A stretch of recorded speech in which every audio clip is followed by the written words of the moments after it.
Now I'm very excited to welcome back an amazing sports bettor and great friend of the show, Mr. Brian Edwards from Major Wager and Vegas Insider. You can follow Brian on Twitter or X at Vegas B Edwards. Brian, here we are. What a weekend of college football that we just endured. How the heck you doing? Doing well, doing well. Enjoyed the weekend. I had Iowa State in week 0 and then was off to a good start Thursday. A little hairy toward the end, but Miami of Ohio got there against your alma mater, and Buffalo got there. But then Friday, Barely.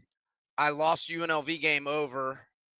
It barely stayed under, but it was looking under after getting off to a good start. And then Saturday, Toledo was a little hairy too, but all three of my Mac dogs got there for me. And Toledo fought their way back into that thing at they the very did. end for you. Backdoored it. Yeah, they did backdoor it nicely with about a minute and a half. And but I had some L's. Oh God, under 52 on the Vols was dead early third quarter. That was a terrible pick. I personally added the Vols and Georgia Tech, but I didn't have them on my Vegas Insider picks, unfortunately. And I well, actually took Georgia Tech personal too. I missed the yeah. number and didn't want to send it out as a play past 3, and then fucking they Friday we got it covered. at clean 3. I was like, oh God, Yeah, hell yeah. yeah, of course. I put them together with Utah State, and that worked out well too. At up like plus 135, some money line, but a little money line parlay action. But of course, that was the one I gave out because I got my ass kicked, and it's good to reflect, because sometimes you have a good week one, sometimes you don't. I feel like I bought into too much beat writer stuff, and maybe and even some very trustworthy sources were way off. I mean, I got a lot of stuff wrong. I was wrong on Baylor and Auburn, clearly. I was wrong on Northwestern. That line, I had hell of a line value on Northwestern and UCLA, and they just got beat up in the trenches. Tulane has a brand new offensive line, and that's what you do to freaking Northwestern. That's pathetic, Big Ten. I was wrong about Alabama, but I had them at minus 12.5. I took them in July, and I considered a buyback at 14.5, but I didn't do it. And freaking all the news you heard on Ty Simpson from all the freaking pundits out there was absolutely bullshit. And but here's another thing. Sometimes kids look great in practice, but they're just not gamers. But I should have sniffed out that nobody wanted Ty Simpson. He's just been sitting there, and all of a sudden he's good. I'm supposed to believe that. So I feel like a little sucker in that one. I was happy I got LSU Clemson right. I wish they played 2 separate games so I would have won 2 bets instead of 1. But them Tigers from LSU, which now I have to call the real Death Valley, my friend, right. it really took care of business. Yeah, they did. And I finally remembered a couple I got wrong. Well, and another winner. I had South Carolina for winner, but I lost the Lenoris Sellers rushing yards prop. I should have just done anytime touchdown instead.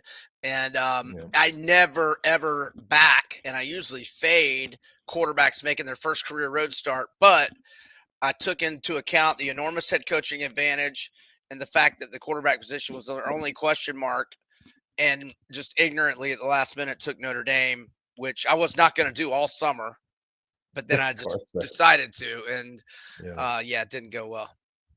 Yeah, I had the under on a bad number, and then I took it again at 51.5 personally, but I, gave out the bad number at 50 or whatever it was, 49.5. I can't remember.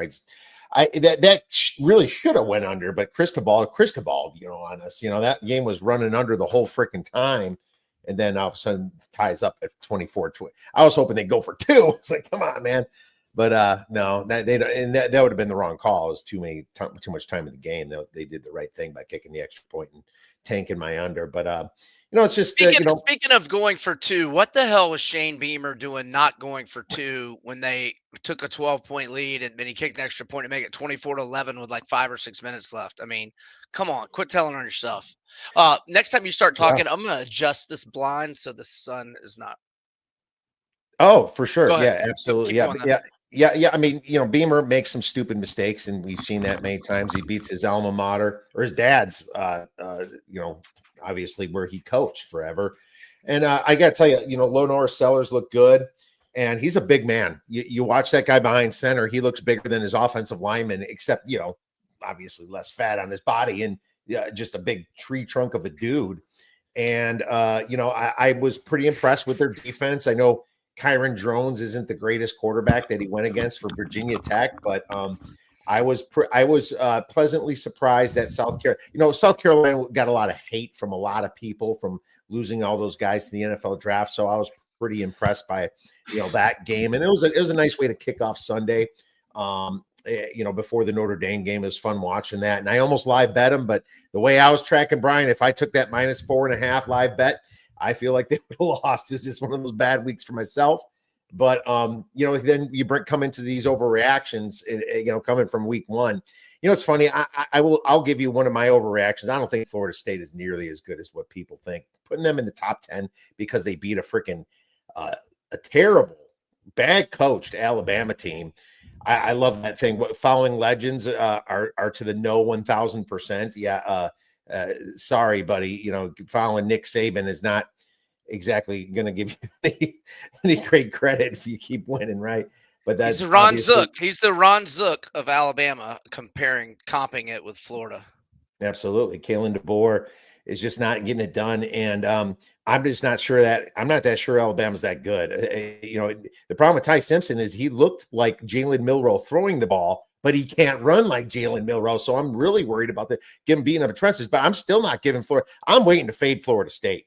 I don't have them in my top 10. I have them in the 20s because I was low on them, but I upgraded them a lot. But how do you know that you're improperly valuing Alabama by raising Florida State that much? I mean, I did a good medium job on them. It was probably one of my biggest power ratings, but dude, I'm looking to fade Florida State now. And you can say the same thing about Miami. I did love the way they played in their trenches. And wow, is it Kadarius Toney? That kid's a beast over catching those. Kadarius is a Gator. Okay, so Tony. Yeah. He was. Well, I have to look. I forgot his last name's Tony, and he was a short little 17-year-old freshman catching balls from Carson Beck, and he looked great. But Malachi Tony, yeah, and I wonder if he's related to your Florida dude. I don't know, but I think Kadarius is from the Mobile, Alabama area, so I kind of doubt it. Okay, but I don't know. I don't know though. Yeah, who knows? But I will say that I think that's going to be a big overreaction. But you can't fade them in like week 2. I think maybe some losers are some overreactions. It's funny. It's not like I'm running to fade Texas right now. I mean, they're a 36-37 point favorite against San Jose State or something right now. But it's not like the market is jumping all over that. What do you think about some overreactions that could come this week?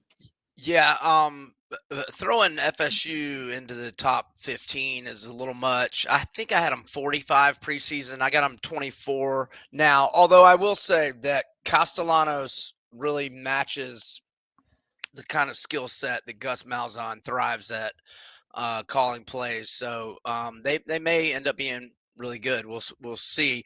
And then you just mentioned it. I would not overreact to the Texas loss, and I wouldn't overreact to the Ohio State win because they have issues offensively. I have Texas. I dropped them from 2 to 4, and I bumped Ohio State to 2. I think I had them 4. I can't remember. Yeah, I think I had Oregon 3 and them 4 preseason.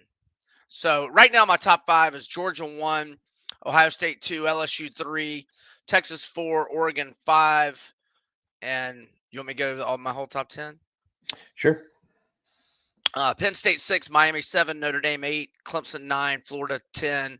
I only dropped Bama to 13, but maybe I should. Huh? There's Florida hanging out at 10. There's Florida. I didn't see too many power ratings with Penn State that low and Florida that high, but here's the thing. I do have Florida higher than the market myself, and I'm very interested in this South Florida game after South Florida beat Boise State, but this line that's 17.5 is telling you, how that was a bit fugazi. I will say Boise State kind of beat themselves in some ways too. They were able to put on some yards on South Florida. They actually outgained them, but will say South Florida was in a little bit of a prevent type situation in the fourth quarter, but at the same time, South Florida is a solid team.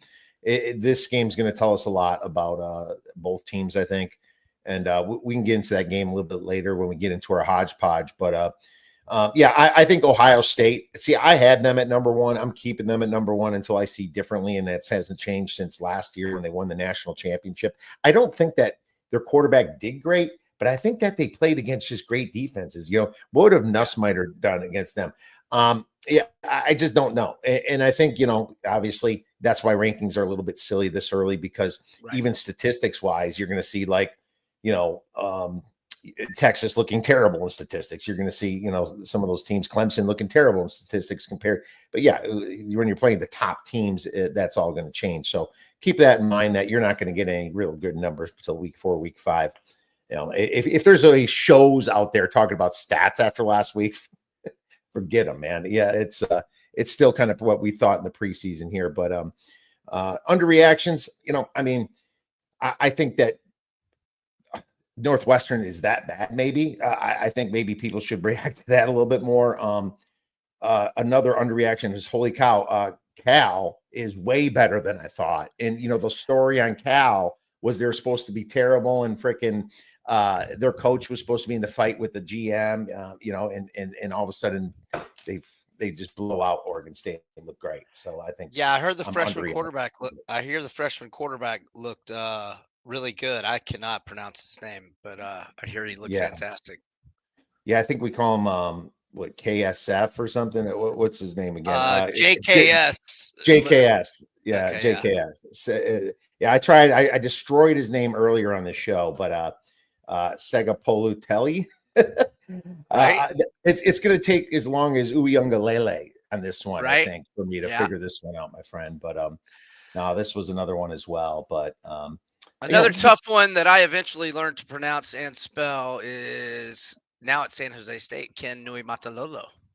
Nui Matalolo, yeah, when he had key coach for Navy for a while too. So a long time. That helped me. I figured it out after a while. Speaking of Group of 5, which Group of 5 now makes the playoffs, Brian? Good question. Well, Tulane was looked pretty solid. I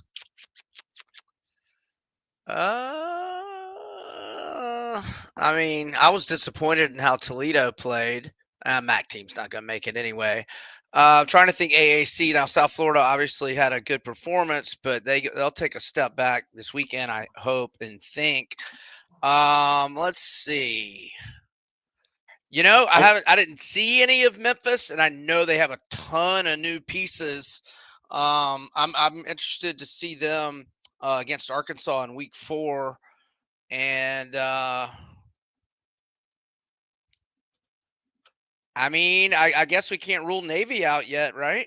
Navy's my pick, 10-1 to make. Oh, they are. They are your pick. Okay, they're my pick. I think you got to go in the American now. Now that Boise State did that, you have to assume Boise State's going to lose to Notre Dame, and then you have to look into the American Conference. And one team that stuck out to me is Navy, because for one, they avoid Tulane until maybe the championship game. They avoid UTSA. Tulane goes to UTSA. Now, they do go to Memphis, but I'm not sure how good Memphis is yet. They replaced a ton of dudes. A lot. And so I figure instead of betting Navy at 3-1 to win the American, I'd just rather bet them at 10-1, because I think it deserves to come out of this conference. As a matter of fact, if it wasn't for Utah and a couple of those teams in the Big 12, I would say the American is probably right with that conference. Even the ACC, a little bit better at football. I mean, you saw it with Tulane. UTSA really gave Texas A&M a run for their money in the beginning of that game through the third quarter. Yeah, I saw a Texas A&M friend of mine at the bar while I was watching South Carolina. She was not happy with her Aggies.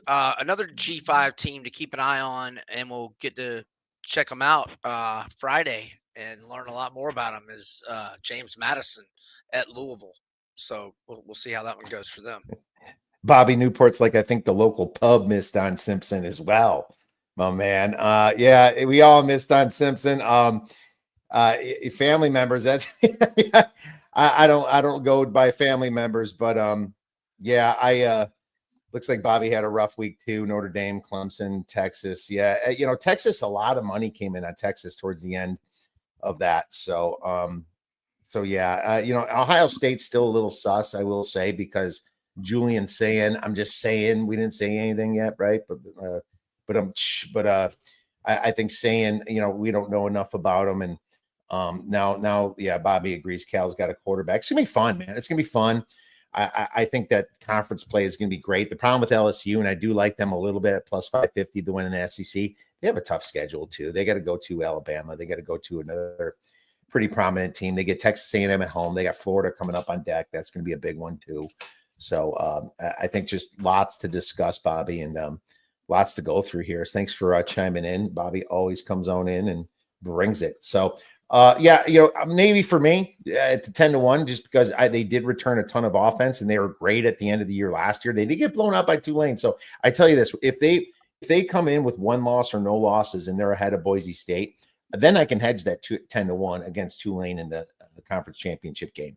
Because that would be, I mean, I have to know they're making the playoff though if they win. Yeah. So listen, so my accounts are always very all over the place with their future odds, and they're usually not as generous as they are out in Vegas or what have you.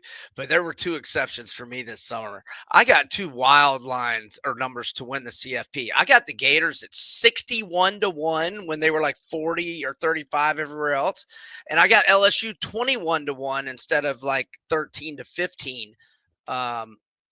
Or they might have been. This was like maybe June. They might have been a little higher back in June, but I remember looking a week or two ago, and LSU was only 13-1 at FanDuel to win the CFP. So I'm thrilled to have them at 21-1.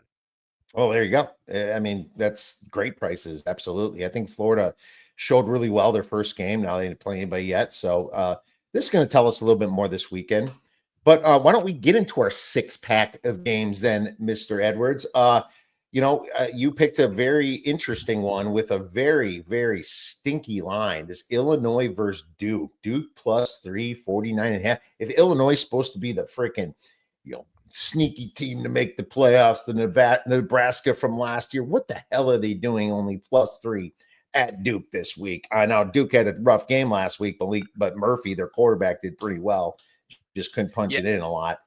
Plus 3. This line stinks. What are your thoughts? Yeah, I like Illinois laying the 3. So they've only been road favorites 3 times under Brett Bielema, but 3-0 against the spread. Now Duke's 2-0 against the spread with 1 outright win and only 2 home dog spots under Diaz. But I mean, this is not Cameron Indoor Stadium. It's not like Duke has this. Now they have played very well at home, but they've played very well at home or away the last couple of years, or even at the start of Elko. The last 3 years have been outstanding for Duke. But it's not like Illinois is walking into a hornet's nest in terms of crowd noise and all those sorts of factors, especially considering where they go in Big Ten play. Illinois is now on a 5-game winning streak, and they have won 12 of their last 15. And Luke Altmaier, in his last 16 starts, he has a 30-7 TDINT ratio. I know Illinois played an FCS opponent, but very impressive, 52-3. And Altmaier seemed to pick up where he left off last year. I made Illinois 4.5. I will lay the 3 with the Illini. My power ratings have a 3.5. So, I mean, from that perspective, I see that play. And I guess I would lean by it because I did study these teams a little bit more than others. But I will say it's just a weird line, just because I feel like Illinois was supposed to be kind of the public team to come in. And, they might come in and just beat the crap out of Duke, but I have no sample on who Illinois played last week. Was it Illinois State or something like that? I think it's Western Illinois. Even worse, Western Illinois. And then Duke had a little bit of struggle here. I'm too close to the spread myself on my number, but I will say that I do lean Illinois, and I don't see why Illinois shouldn't beat them by more than 3 points. But here we are. But think about Brett Bielema too. Oh, I'm sorry. I have Illinois by 6 points. I don't have them by 3. I 3.5. I have them by 6 points. Okay. So I do lean with you. I'm just a little concerned about, Bielema will run the clock out and not necessarily try to blow him out if he has to. So we'll see. I'll lean Illinois with you. Let's go to the next game, and I picked this one, and this is Bowling Green versus Cincinnati. I put this at 21. I'm kind of bummed to see it on DraftKings at 21.5. I think if you search a little bit, you can find it at 21 again. I admit that I did take it at 20.5 before the bump. Totals 46.5. I like betting on teams that lost a tough game the week before, especially when it's week 1. They played Nebraska pretty tough. They got outgained a little bit, but this was the first game for Cincinnati, and it was a tough environment because you had way more Nebraska fans over there in Kansas City than you did have Cincinnati fans. But I like getting on these teams, and Bowling Green is not a good team at all. The way they played Lafayette didn't look good. The Falcons, they rank 130th in returning production, 130th. That's 6 worse or 6 better than the worst team for returning production. There's 136 teams. Eddie George could turn out to be a good guy, good football coach. He's not ready to face a Power 4 team. The Bearcats ranked 22nd in returning production from last year. Brendan Sorsby is a solid quarterback. Last season, 64%, 18-7. Better dudes coming in. I think this is a spot where Cincinnati names their score and feels good. So I'll lay the 21 points. All right, I will go. My next one is Mizzou still 6 like at most. I'm having a little. One of us is having a little bit of internet. So it's I'm back now. It looks like one of might have been my internet. I was just saying I laid the 21 with Cincinnati. So I'm gonna go Kansas at Missouri. I see a few books have upticked to 6.5. I got it at 6, and excuse me. Missouri is now on a serious roll at home. They've got 11-game winning streak at home now. I know that, and then they've won 17 of their last 18 at home, and the only loss was when Jaden Daniels and LSU had that massive comeback when they had them pinned deep and had a 4-point lead with like 2.5 minutes left. And then LSU kind of got a fluky scoop and score, a pick 6 to make it a 49-39 game. But that's the only game Missouri's lost in their last 18 at home. Now, I know that does not matter because we got to win by 7. But in the 11-game winning streak, Missouri has won 7 of those 11 by 7 or more. Now, KU did get some good injury news last week. They had 3 starters miss the opener in week 0 against Fresno. One of them was Dean Miller, their first team All Big 12 defensive end, who had 9.5 TFLs and 6 last year, but he returned against Wagner, had a tackle. And another one's their starting corner, DJ Graham, a Utah State transfer, did not play against Fresno, but returned last week, had 3 tackles. And Bryson Canty, a wide receiver, was first team All Ivy with Columbia last year, didn't play in the opener, but had 2 catches, 42 yards last week. So that was good news. And LaShawn Williams, the transfer running back from Iowa, who had a big game against Fresno, missed last week. Leipold said that he thinks he'll be ready by Saturday. He said that after Monday's practice. So that's good for Kansas. And Kansas lost their top 7 pass catchers. So it's been impressive that Jalen Daniels has an 80% completion percentage.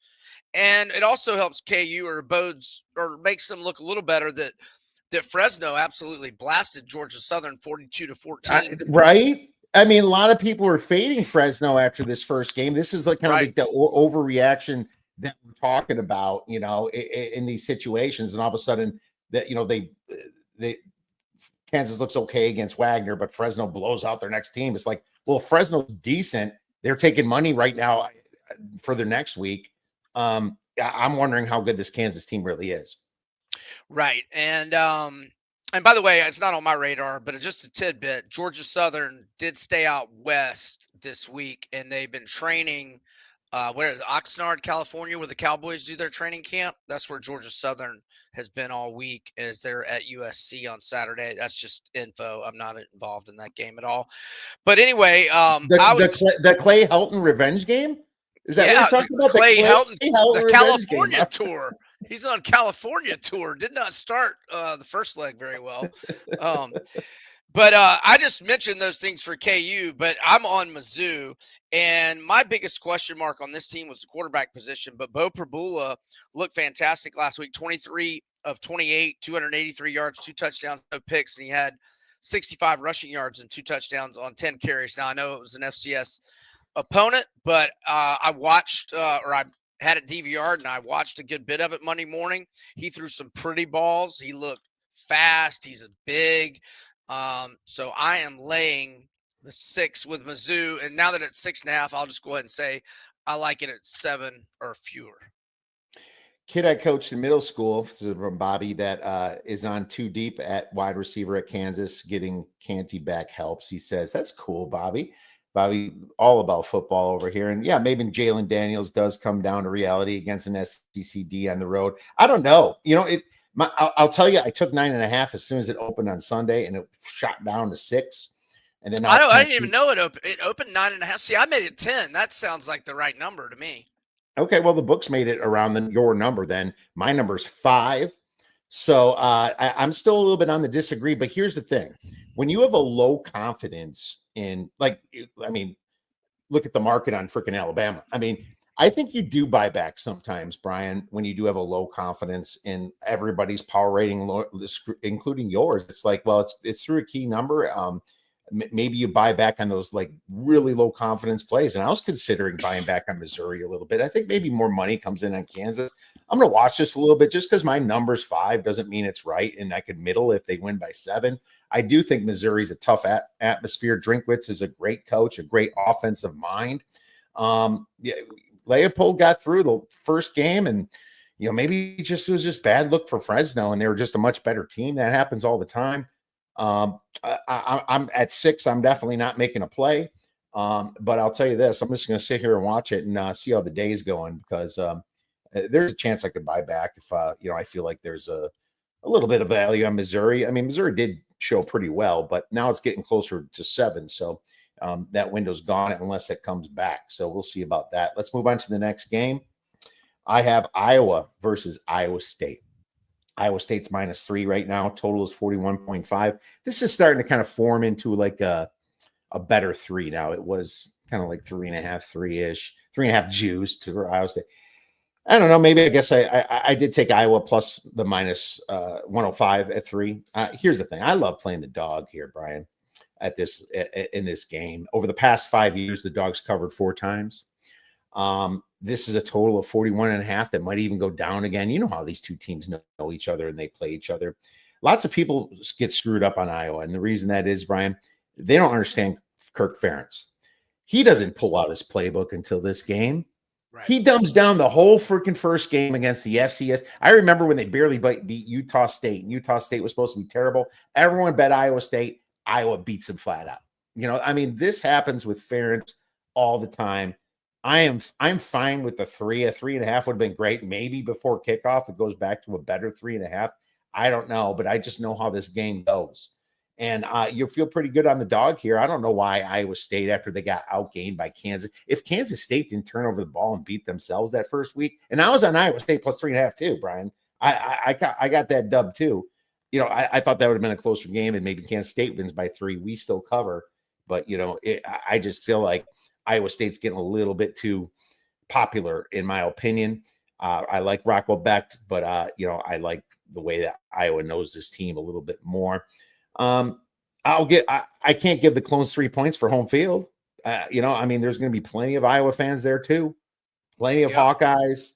But I got these guys pretty close to equal. I took 3. No problem here. The under is on a 17-3 run in this rivalry. Just FYI, I'm not. That's not necessarily an endorsement. We're butting heads on this one. I'm on Iowa State. I know Iowa dominated this rivalry for a long time. They've won 6 in a row, but Iowa State has gotten 2 of the last 3 outright. That is. Now, none of them were at home. In fact, so I guess Iowa's won every game in Ames for going back like 9 or 10 years, right? Or maybe longer. Let's see. I was 6 straight in Ames and 4 1-1 ATS. Nevertheless, I just like how Iowa State is playing. But you're right about Ferentz showing nothing, because I spent all summer hearing about Gronowski, and then I watched a little bit of highlights on him, and he is a big guy, and he does have a nice arm. But he was 8 of 15 for 44 yards. But that might have all been on purpose by parents. He might have said, "You are checked down, Charlie, this week. I don't want to put anything on film for Matt Campbell." So we'll see. Mhm. But I'm on Iowa State. All right. Well, hey, it's good to butt heads and be honest because that's what we do here, and that's fair. Me and Brian will have a little text exchange afterwards. See who gets see who gets the street cred here, and so I love Right? it. That's great stuff. But Brian's got another game to talk about here. Vandy. Brian went to Pavia. Vandy at Virginia Tech. Virginia Tech's actually now the favorite, -1.5. I think they were kind of the favorite earlier too. Yeah. Total 47.5. Revenge game for Virginia Tech here. Yep. What do you like about this one? I think Vandy's the better team. I made them -3. Now I know nobody probably made them -3, but I don't care. I'm way higher on Vandy than probably uh, at least most respectable people in America. I'm way higher on them, and I like that. I'll be the captain Pavia. of the Diego Pavia fan club all day long. So ever since this program altering, job saving stallion that is Diego Pavia joined the Vanderbilt Commodores, they are 8-6 straight up, 10-4 against the spread. They've been underdogs 10 times, 8-2 ATS with 5 outright wins. They've been road underdogs 4 times, 4-0 ATS, 2 outright wins at Kentucky and at Auburn. And I know Blacksburg, Lane Stadium at night, yada, yada. Diego Pavia has won at Jordan Hare at night with New Mexico State teammates. He's played in big time environments, and he's not scared. This past week he only played 2.5 quarters, 20 of 25, 275, 3 tutties, no picks, 44 rushing yards on 8 attempts. He's got the best tight end in America. He's got a new toy and this speedy track star transfer from D2, Trey Richardson, 5 catches, 74 yards. Vatek, well, look, so the line tells us it's going to be a close game, right? Under Brent Pry, the Hokies are an atrocious 1-12 straight up in 13 one possession games. Overall, whether favorite, underdog, neutral, home, whatever, they are 16-22 straight up, 18-20 against the spread under Brent Pry. He is on a boiling hot seat. I think Vandy is confident. They're healthy for the most part. Quincy Skinner, one of their better receivers, is questionable. Should know more about him today or tomorrow. But even if he can't go, I like Vandy to win outright. Is Jerry Kill still lurking behind the scenes at Vandy? I think he Yes. is still a Yes. consultant over there, and he's his New Mexico State buddy. He's riding the Pavia train, and Pavia is just never going to retire. He's always going to be their quarterback for life. He'll find another way to sneak it in next year, right? Hey, one last thing. Another good sign. Another good sign. 2 of Pavia's brothers got arrested Saturday night for disorderly conduct and drunkenly behavior. That's a good sign. That's a good sign. That's They're a great partying. sign. That's a great sign. They're putting down all the beers instead of Diego. Vandy wins outright. Yeah, I think so too. Here's the thing. I have Vandy -2.5 for my power ratings. The thing that scares me is that it's a night game. Enter Sandman, Virginia Tech, revenge freaking game from next year. I think that Vandy just needs to jump them and keep going, kind of like how you saw like what Auburn did to Baylor. That kind of a feel like what Utah did to UCLA, and UCLA just kind of jump them and just never freaking lay off the gas, keep pounding those trenches. And and Pavia is the first down king. I can see myself being on this, but you know what? I don't need to rush into it because I think more money can come in on Virginia Tech, for Christ's sake. You have these I've like been actually ultra Go ahead. I'm sorry. contrarian guy. Well, you got these contrarian dudes. They'll be like, "Oh, you're overreacting for week 1. We have Virginia Tech." I mean, I'm cool with being contrarian, but when it's like deadbeat coach like Pry, I don't think so, right? Well, I like that you had. I was surprised you had Vandy -2.5, and I was glad to hear that. And I agree with you. I almost didn't play it early in the week, thinking money would come in on Vatek. but it hadn't happened so far. But I'm not. Hey, it's only Wednesday, so we'll see. Yeah, we still got time here. That's going to be a fun night game. Must watch TV with Pavi. I'm sure he's going to get a little cocky for everybody too. So I'm Good. excited. I'm excited for this game. The last game in our 6-pack before we go a little hodgepodge is Michigan versus Oklahoma. This is back down to 4.5. This thing flew up to 6.5. Totals 45.5. So I'm not going to lie. I saw the 4.5 at FanDuel when it opened on Sunday. This was the only game that didn't go towards me. I got USC minus 24.5. That's at 28.5. I got some great line value this week, except for this one, because I don't know why it went up. I'm like, I don't get why Oklahoma is so freaking liked after what we saw from the SEC last weekend. Since Harbaugh, I've actually been a critic of Sherrod Moore. I didn't think that, he's that good of a coach. I think he's a dead man walking at some point. I don't know when. But in saying that, Brett Venables a good coach? No, I don't. I think he's been a good coordinator at Clemson. I don't think he's a great coach. I must say, Bryce Underwood last game, he looked impressive to me. I don't know if you saw some of those calls and that freaking roughing the passer call where his face mask touched face mask on a tackle. I flipped my shit on that one. And then there was the next play. There was an incomplete pass called complete, and Sherrod Moore doesn't challenge it, but didn't have the time. They just rushed. If you ever see a team rush up to the line, you better see that quick. And they do it to try to trick you too. But you better make sure somebody's looking, because if not, then you're freaking just missing out as being a good head coach. He didn't turn the ball over. Bryce Underwood, he's a big dude, 67% TD. I didn't watch a lot of Oklahoma, but the box score against a bad team like Illinois State, I mean, I'm not gonna take that into consideration, my friend. John Mateer was a big transfer and a big name, but if you saw what he came from at Washington State, they played like an FCS schedule at Washington State last year. And once they play ranked teams, they're double-digit losers last year. Double digits with Mateer. Mateer got way too much freaking hype because people are bored in the summer. They don't have anything to talk about, and they try to hype up a team like Oklahoma. Bobby doesn't have a good read on this game, but my read is anything past a 3 is a play on Michigan. I actually have Michigan the better team. I love this play. I think Michigan keeps it close. That went outright. Michigan plus 5.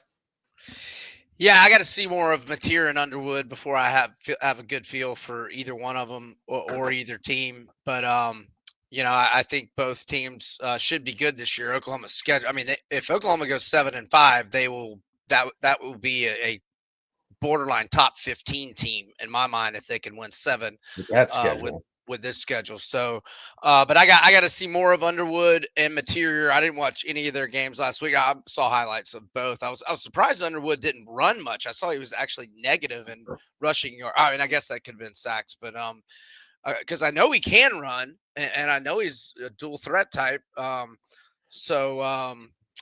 Yeah, I got to see both these quarterbacks play. I don't like betting games when I'm not if I don't have a good read on the quarterbacks. Oh, fair enough. I thought I did get a good enough read on one of them. I do have a good read on Mateer, in my opinion, so I'm fine with it. But I get it. I have plays waiting like that too, and that's the whole thing. Let's go a little hodgepodge, my friend. It's funny. I looked at that Maryland, Northern Illinois, and Maryland. I had the over against FAU and I lost. I did buy back a little bit at half because it was like 28 or 33-7. Well, it ended up being like 39-7. Dude, I missed it by a few points. I had great line value, and it wasn't a full buyback. I was pissed, but FAU did score, put up some yards. But Maryland looked freaking impressive to me. I mean, I know they're going against FAU, but they look skilled on the offense, and I was shocked. And I don't think Northern Illinois is that good. My number is 21, but I'm trying to decide between a Northern Illinois team total under, or even though my number's a little bit higher than 17.5, I missed the 16.5. Do I still lay it with Maryland? I'm just telling you, it's something I'm contemplating. I'm scared to bet a total in case this is another blowout. But I don't think Northern Illinois is that good. If you looked at what they did last week, they struggled against a bad team too with Hammock there as coach. So I'm just saying that, I'm leaning this side, but I don't know. It's one of my hodgepodge ones since it's a Friday game. Yeah, I saw some highlights of Maryland, and the freshman QB Malik Washington looked really good. And Loxley's he's married to him because that guy's either gonna Oh save his yeah. job or he's gonna be gone. So he's playing him early and often. I have no opinion on this one, brother. Hey, let me Oh, ask you this. Northern Illinois beat Holy Cross. They beat Holy Cross 19-17. Right. Holy Okay. Cross, a Right. women's hockey college right there.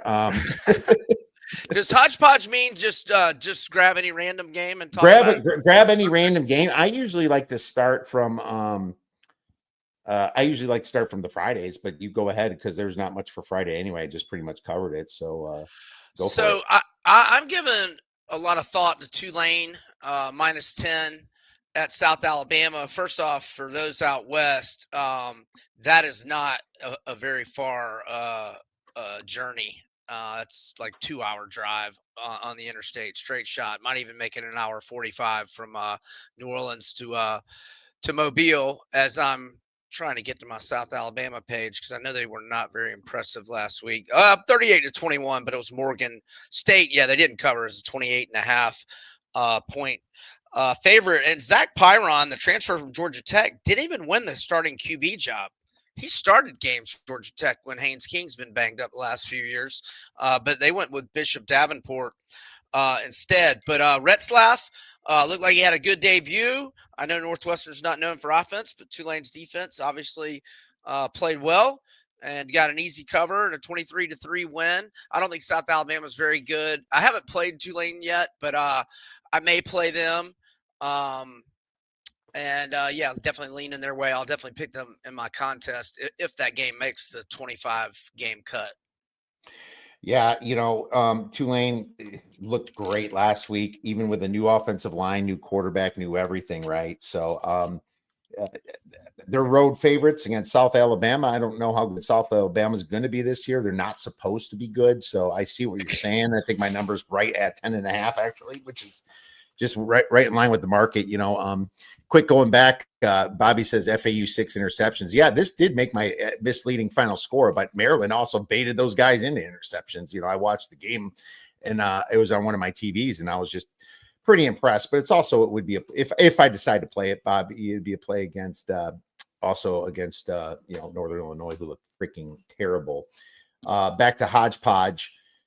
This Western Kentucky line with Toledo. Now Toledo's up to 7.5 here. Now they're up to 7.5 because they beat because they came back and covered against Kentucky, Kentucky's been really getting a lot of hate this year. That seems to be a little bit much now, in my opinion. Kind of point me towards Western Kentucky a little bit, Brian. As I was thinking about, see, when I don't do many teasers, I mostly do them in NFL, but I'll occasionally when I do teasers, I'm always looking for a home team favored by between 6 and 8.5 or 9, and just try to get them down to either pick them or just win by a field goal. And I did have the thought that Toledo I thought would be a good tease or money line parlay team. I didn't do it with Mizzou, but so I'm not disagreeing with you necessarily on the. I think Toledo Well, my wins number's at 6. home. My number's 6, but this just passed that. This was like 4.5 when it opened. I just think Toledo probably wins the game outright, but that can be a cover for Western Kentucky. So I'm not trying to push back on you. Yeah, if you're number 6 and now it's through the key number to 7.5, maybe be patient. Maybe you get an 8. Actually, I see an 8 at one offshore right now. There you go. There's an 8 right now. This thing. So somebody's coming in on Toledo. I don't see any injuries necessarily with Western Kentucky. Now they played a Sam Houston State team who sucks, and they did allow 24 points against Sam Houston State. So that's the thought. Maybe over is the play here, even though it's Toledo. It's a high total of 59.5, and so that's why you're seeing a more of a margin type situation. But what I do bet dogs, and it's going to be a high scoring game.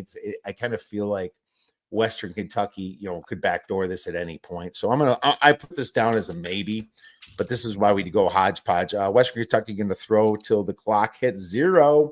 That's true. That's true. So the next one that I want to get into is, and I think you said something along these lines like 15 minutes ago, is that I don't really trust my numbers going into week 2. Certainly not like I'm going to be trusting them in mid late August. But I made Ole Miss 14 and what 10 and a half at last look. They're at Kentucky, but there's a couple things that scare the hell out of me. Is one, I had Ole Miss for a lot last year. I think I had them team total over first half, game, the whole Oh, you shebang. can't think about And that. That's what sunk cost, right, my friend. yeah, I got to put that in the rearview mirror, right? But Mark Stoops went in there, and one of the reasons why I liked it is because it was a week after they led Georgia most of the game, and somehow ended up losing 13-12 to Georgia the week before. Talking about Kentucky, that is. And so now they were going on the road, and I was just thinking they would be in letdown mode after having a Herculean effort, but yet coming up short. Well, it was the exact opposite. And Mark Stoops designed one of his best game plans ever, and they executed it to perfection. They wanted to put pressure on Jackson Dart, make him feel their big D line. They did that. They wanted to run the ball, control the clock. They nearly doubled them. They were 39-45 to what does that make it? 15 in time of possession. Am I doing my math right? It was almost Uh, double time of possession. Yeah, I did yeah, my math 40 to right. 20. 39, Almost like 45, 40, and 40. 20. Yeah. Yeah. So anyway, and they had more 2018 first down advantage, and I think Ole Miss might have had like 5 or 10 more yards or something like that. But that result scares me. But Kentucky lost a lot of dudes, and I know Ole Miss lost a lot of dudes, but this Austin Simmons kid is good, and it's a big revenge game for Lane. He's 9-3-1 against the spread. His last 13 as a road favorite. So I'm leaning Ole Miss. I haven't played it yet. Now, I will also note that Stoops is 7-3 ATS his last 10 as a home underdog. I just don't think Kentucky's very good, and I think they got fortunate because I think Toledo played like ass last week and still got me a backdoor cover. Right. I think more money's going to come in on the home dog here. So Maybe wait it out, get a yeah, 9, nine yeah, and a half. yeah, yeah. I think Kentucky's going to be a little bit of a public dog because of last year and everybody remembering. And if I remember that game right from last year, I feel like Ole Miss threw a few touchdowns that were called back for like holding too. I don't know if I'm I remembering think right. that rings a bell. That rings a I bell. yeah, I remember some crap like that. And Kentucky also, because I had this game. That game was on SEC Network like 3 weeks ago in the morning, and I just kind of had it on while I did work. But I looked over when Ole Miss rallied and took the lead by 3. Kentucky had like a I don't know, 4th and 4 or 5 at their own 20, and they threw a bomb and hit it. It ended up scoring to go back ahead. dude, I am not going to touch that game. I am I not hear going you. to touch that game.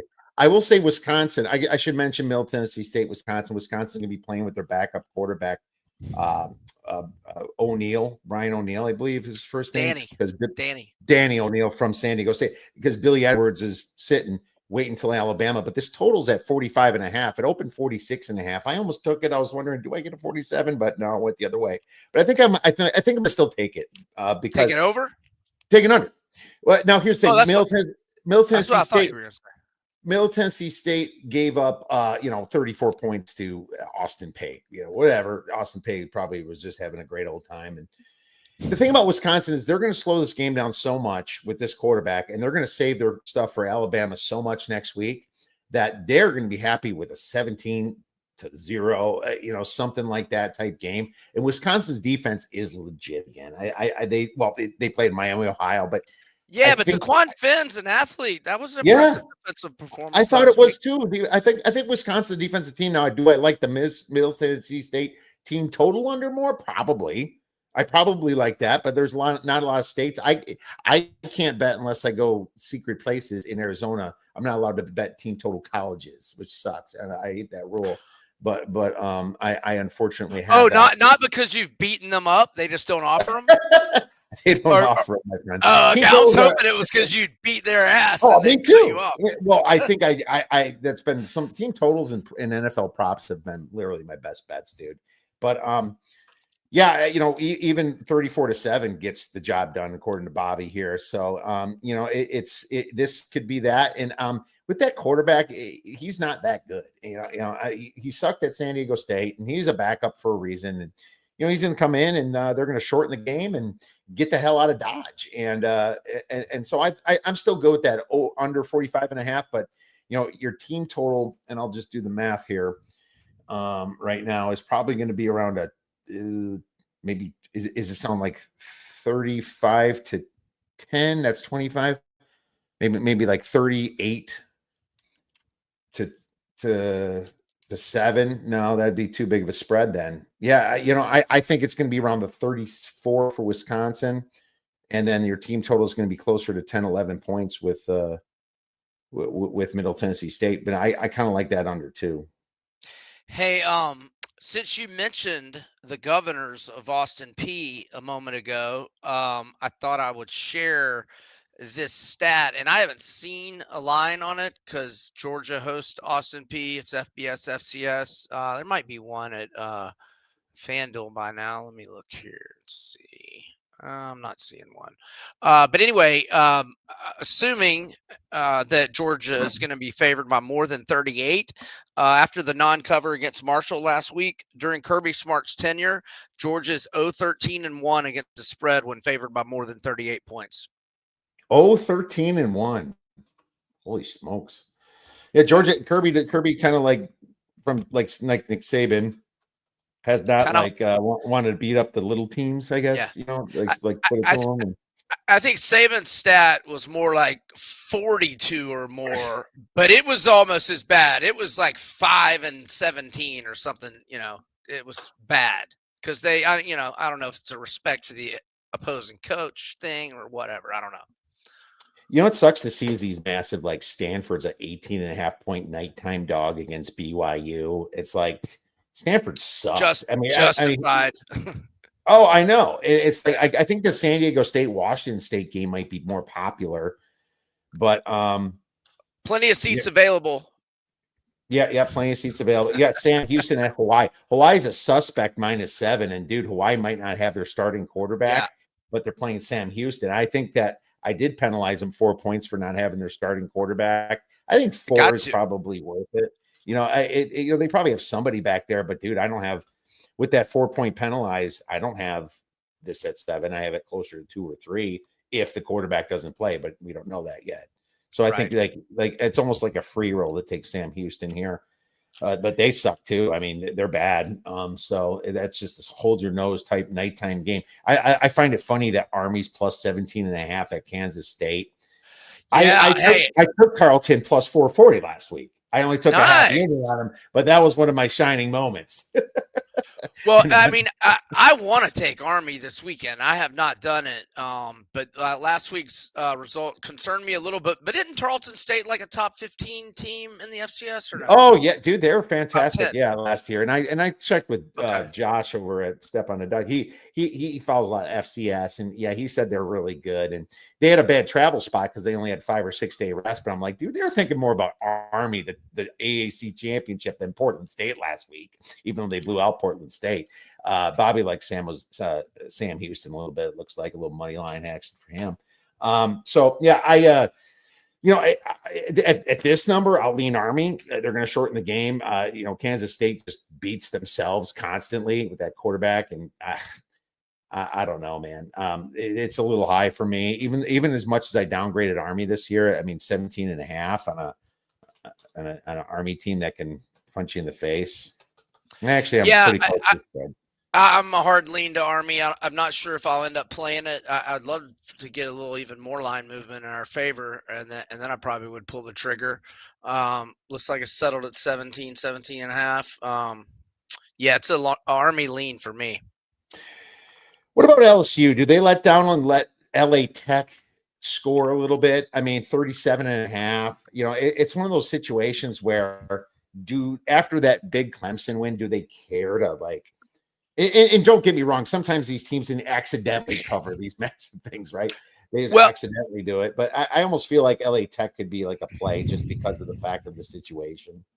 Well, yeah, no, I wouldn't play LSU because I mean it's between at Clemson and look ahead to Florida, and Kelly is just going to be worried about come mid third quarter. He's just going to be worried about getting these guys out of the game and healthy for next week. So um, it's pass for me, but I don't blame you for the La Tech thought process. I've got a good buddy who's a diehard La Tech and alum and all that. And I know they've kind of sucked here for a while, but they're supposed to be better this year. They're I supposed to be even, better. yeah. So yeah, I don't know, but I'm not going. I'm not going to try to talk you out of La Tech because if they can hang around and hold LSU to some field goals on some drives, it's not going to be a situation where LSU's looking to put the pedal to the metal late. I don't think.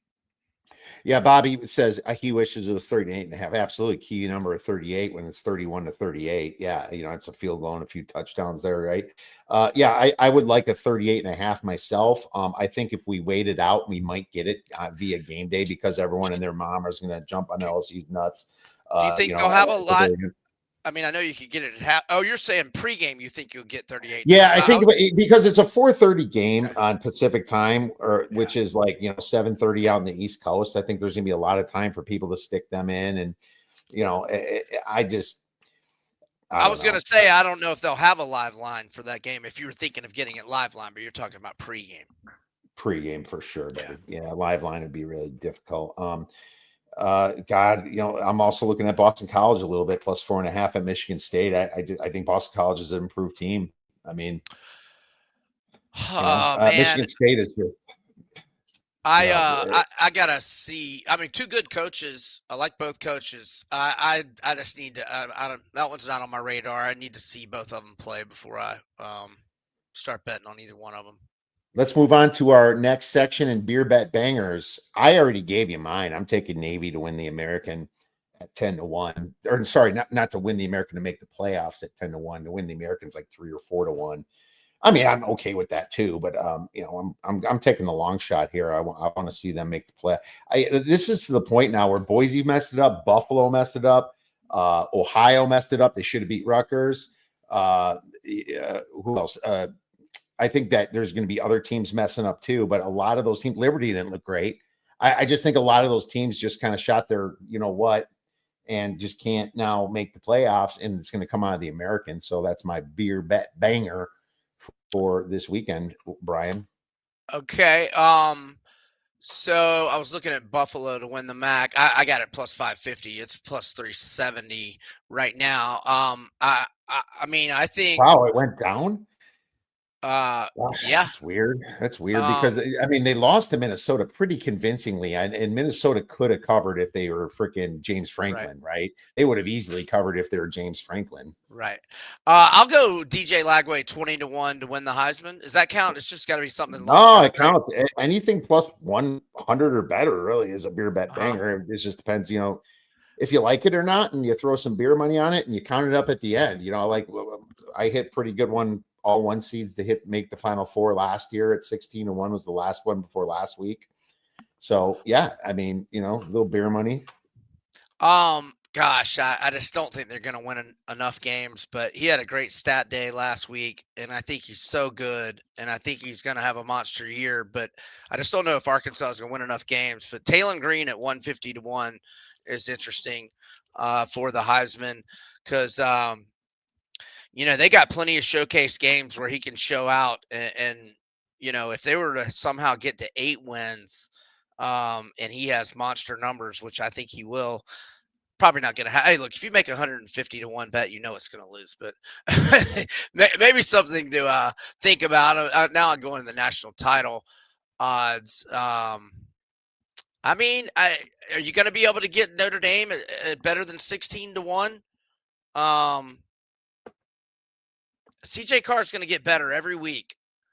I mean, it's just thought. I still think Notre Dame's a playoff team for sure in my mind. You? Yeah, I mean they're a playoff team. They better beat A&M because here's the thing: with 10 wins, that's a suspect playoff team with the rest of their schedule. I mean, USC is the only other one that's going to try to give them a big win because they're playing a lot of ACC bad teams, And I think they need A&M now, Brian.